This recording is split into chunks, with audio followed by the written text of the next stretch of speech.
बिस्मिल्लाहिर्रहमानिर्रहीम, अस्सलाम वालेकुम। जनाब, अभी हम बनाते हैं चाय मसाले वाली, जिसको हम बोलते हैं मसाले वाली, लेकिन सऊदी में बोलते हैं चाय करक।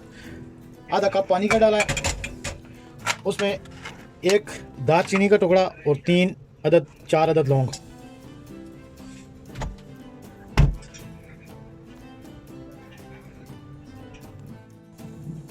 जी, ये हमारा अभी पानी बॉयल हो चुका है। इसमें हम अभी पत्ती ऐड करेंगे।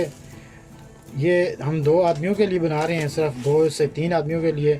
और इसमें हम 2.5 चम्मच जो है वो पत्ती ऐड की है हमने।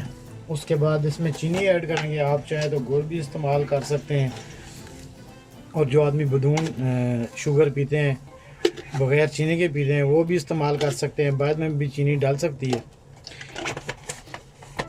और अभी इसको एक जोश आने तक, बॉयल आने तक हम ये सऊदी अलीप लेके आए हैं। सऊदी अलीप जो है अच्छा दूध है, इससे बहुत ज़बरदस्त चाय करक बनती है। ये अभी हम इसमें दूध ऐड कर दिया।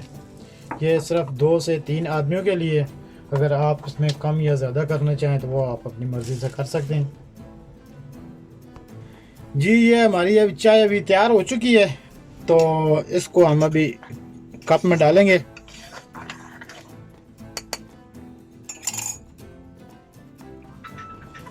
जी, ये अभी 2-3 बॉयल आने के बाद चाय तैयार हो चुकी है। अभी हम इसको कप में डालेंगे। जी, ये हमारी चाय तैयार हो चुकी है। सऊदीया में इसको बोलते हैं करक चाय, और पाकिस्तान में इसको बोलते हैं, पाकिस्तान, इंडिया, बांग्लादेश में इसको बोलते हैं मसालेदार चाय।